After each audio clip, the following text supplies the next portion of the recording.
Sortie mondiale en DVD du dernier film signé Scorsese, un documentaire de 3h30 consacré aux Beatles George Harrison, décédé en 2001, Living in the Material World. À partir de milliers d'heures d'archives, le cinéaste reconstruit le puzzle de la vie du guitariste.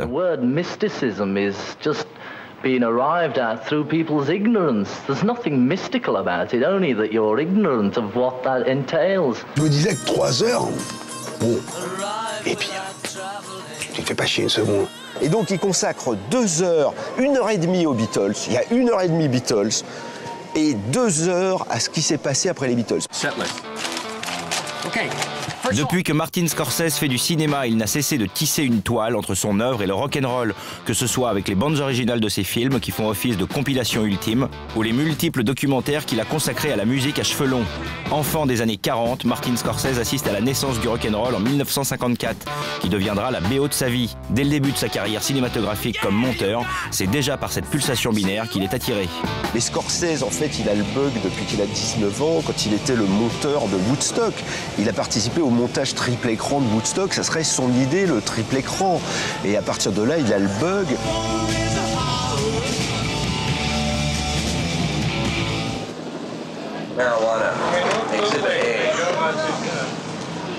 En 1973, Martin Scorsese signe son second long métrage, Mean Streets, première collaboration avec Robert De Niro et premier film de gangster. Bien qu'il n'ait qu'un petit budget, Scorsese s'offre 2 titres des Rolling Stones.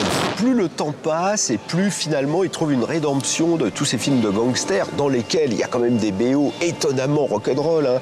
Depuis Mean Streets, souvenez-vous, la première séquence de Mean Streets, c'est au son de Jumpin' Jack Flash.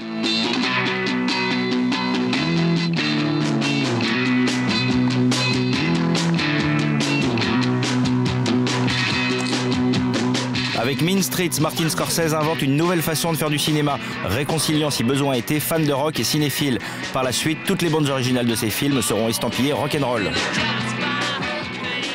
I think certainly a major part of it was that the music I heard from the Stones in the 60s, all the way through their entire career, but primarily for me, a foundation of the music and all the influences and inspiration from my movies comes from the music I listened to up to that period of time. And then the music sustained me throughout the rest of my career. Why don't you take that fucking pen and shove it up your ass, you fucking jagoff? I was just offering you the fucking ass. Look out, Joe,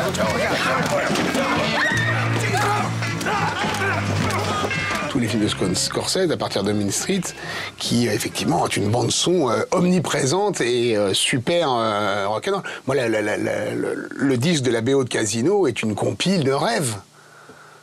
Il a été imité d'ailleurs après par les Tarantino et compagnie quand on en fait. C'est-à-dire quand tu te demandes dans quelle mesure est-ce qu'il n'a pas d'abord fait la compile, en se faisant une cassette, lui, de ses morceaux préférés, puis après, tiens, bon, faut tourner un film pour.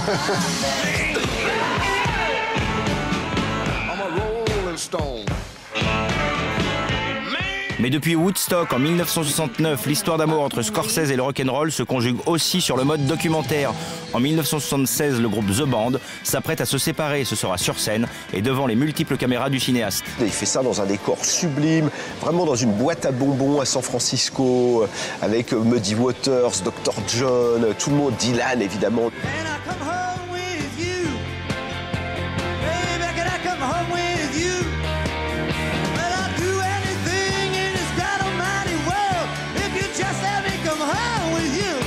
Scorsese attendra le début des années 2000 pour de nouveau lorgner du côté du documentaire. Il produit non pas 1 mais 7 films consacrés au blues. Il en réalise un et confie les autres à des camarades cinéastes, Wim Wenders, Clint Eastwood ou encore Charles Burnett. Mais sa grande contribution au rock documentaire a lieu en 2005 avec le film Fleuve, consacré aux premières années de la carrière de Bob Dylan, No Direction Home. I'm looking for a place that will collect, clip, bath, and return my dog. KN17727, cigarettes and tobacco. I'm looking for a place to bathe my bird, buy my dog, collect my clip, sell me cigarettes, and commission my bath. En 2006, comme pour boucler la boucle, Scorsese filme les Stones sur scène à New York et une fois encore signe ce qui va devenir le maître étalon de la captation rock. I suppose it's the magic name, Martin Scorsese, and also just to work with the cat. And it's like a great meeting. And he should have been in the Stones himself, actually. Après Woodstock, les Stones et Bob Dylan, il ne lui manquait plus à accrocher à son panthéon que les Beatles. C'est désormais chose faite. Harvey, really, it was him who helped me to get back into being a pop singer.